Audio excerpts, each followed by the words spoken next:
ఘర్షించని 100 పూలు వికసించని కొత్త సంఘాలు వచ్చినా మేము ఆహ్వానిస్తాం.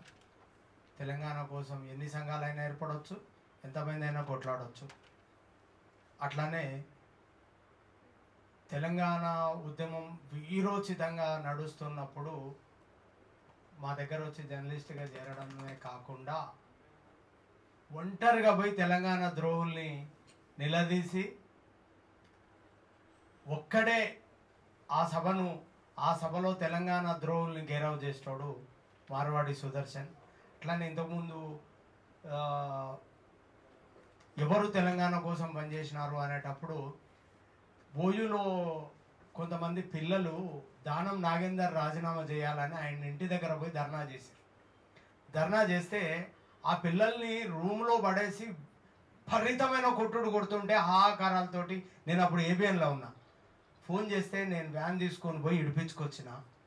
అట్లా కొట్టినోళ్ళు కూడా మేమంతా కలిసి తెలంగాణ కోసం కొట్లాడినామని వేదికల మీద చెప్పడం నిజంగా సిగ్గనిపించింది నాకు. నిజంగా మనం అట్లాంటి సంఘటనలు సాధించుకున్న తెలంగాణలో చూస్తాం అనుకోలే, వాళ్ళు వేదికలెక్కి మాట్లాడతారని కూడా అనుకోలే. అట్లాంటి ఘటనలు నిజంగా చూడాల్సి వచ్చింది. మార్వాడి సుదర్శన్ని ఒక్క నిమిషం మాట్లాడాల్సిందిగా కోరుతుంది. నిక్కార్సైన తెలంగాణ ఉద్యమకారుడు కరీంనగర్లో ఒకటే పనిగా పెట్టుకున్నాడు ఈయన తెలంగాణ సాధన కోసమే. తెలంగాణ వచ్చిన తర్వాత మళ్ళీ ఈయన పనిలోకి వెళ్ళిపోతాడని చెప్పి పాపం వీళ్ళ భార్య ఆశించింది. కానీ ప్రజాస్వామిక తెలంగాణ కావాలి, ఇప్పుడు వచ్చిన తెలంగాణ పనికిరాదు, నా ఉద్యమం కొనసాగుతుందని ప్రకటించి ఉద్యమకారునిగానే ఇప్పటికీ కొనసాగుతున్నాడు.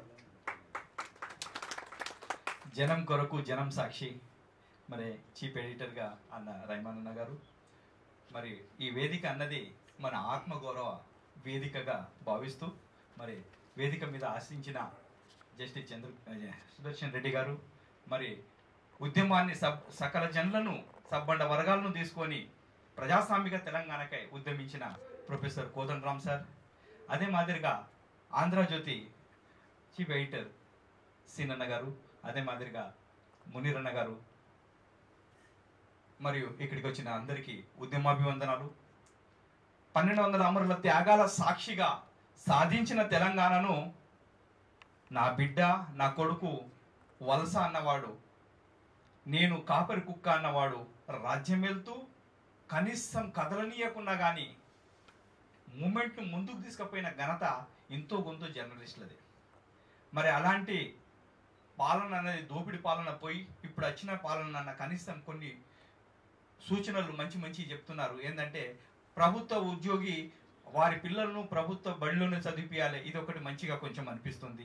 అదే మహిళలకు కొన్ని ఏదైతే ఫ్రీ బస్సు ఇలాంటి మరి తెలంగాణ ఉద్యమకారులను కూడా గుర్తిస్తూ అతి ముఖ్యంగా పెద్దగా ఏంటంటే ఏదైతే బ్యారిగేట్లు పెట్టారో ఏ పోలీస్ అధికారులు అయితే వారి అయ్యకు పుట్టలేరు కానీ రాజకీయ నాయకులకు పుట్టినట్టుగా మా మీద ఉక్కుపాదం నడిపించిన అలాంటి వారి పేరు కూడా ఆంక్షలు నడిపించినందుకు ఈ ప్రభుత్వం వెనుక ఈ పెద్దలు ఉన్నారని తెలియజేస్తూ, అందుకే ఇవాళ మన స్వేచ్ఛను మనం సాధించినామని నేను భావిస్తూ, మరి సాంబశివుడు ఏ ఉద్యమాన్ని అయితే ముందుకు నడిపించాడో మరి అతన్ని అంతం చేసిన తర్వాత నేను టీఆర్ఎస్లో ఉన్నోనే బయటకు వచ్చినాక ప్రజాస్వామిక తెలంగాణ అని జేఏసీలనే కొనసాగుతూ తెలంగాణ ఉద్యమంలో ప్రతి సంఘటనలో మేము ఉన్నాము.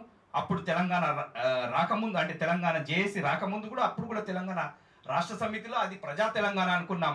జాతీయ పోరాటంలో లేము, కనీసం రాష్ట్ర పోరాటంలో పాల్గొంటాం, చరిత్రలో ఎక్కుతాం. తెలంగాణను నిరుద్యోగితనం అన్నది పోతుందని మేము భావించాం. కనుక ఇది అవకాశం 10 సంవత్సరాల తర్వాత గొంతు ఇప్పేదానికి అవకాశం దొరికింది. ఏజ్ వారైపోయింది. 2002 డిఎస్సి నాది. నా ఉద్యోగం కూడా గంగలో కలిసిపోయింది. ప్రతిసారి అన్నగారు చెప్పేది ఇప్పుడన్నా తెలంగాణ వచ్చింది కదా ఇదన్నా చేయంటే, ఇంకా రాలేదు మన ప్రజాస్వామిక తెలంగాణ అని. ఇప్పుడు కూడా రాలేదని ఇంకా నల్ల బ్యాడ్జ్ ఇక్కడనే ఉన్నది. ఆ బ్యాడ్జ్ అంటే ప్రజాస్వామిక తెలంగాణ పెద్దలందరూ ఆలోచన చేసి, ఎందుకంటే మన కర్తవ్యం, మన కలం ఒక బుల్లెటై, ఒక్కొక్క అక్షరం బుల్లెటై ఈ రాజ్యం వెళ్తున్న వారికి ఖచ్చితంగా ఆంక్షలతో నడిపించేటట్టుగా ఉండాలి. ఎక్కడ దారి తప్పితే అక్కడ ఆ బుల్లెట్ పాయింట్ లెక్క దెబ్బలు కొట్టాలని తెలియజేస్తూ ఈ అవకాశం ఇచ్చిన మీ అందరికీ ఉద్యమాభివందనాలు. జై తెలంగాణ. ఇక వక్తలు మాట్లాడాల్సి ఉంది. ఒకరిద్దరు ఒక అర నిమిషమే మాట్లాడాలి. పిఎస్ రవీంద్ర గారు, ఆయన వార్తలో చాలా సీనియర్ జర్నలిస్టు. ఆయన కూడా తెలంగాణ పోరాటంలో చాలా ముందుండి అక్కడ నడిపించినారు. తెలంగాణ వాది. ప్రతి తెలంగాణ పోరాటంలో కరీంనగర్లో ఆయన పాల్గొన్నారు. ఆయన అక్కడి నుంచి ఈ సమావేశంలో పాల్గొనేందుకే ఇక్కడికి వచ్చినారు. కాబట్టి ఆయనను కూడా ఒక్క నిమిషం పాటు మాట్లాడాల్సిందిగా కోరుతున్నాను.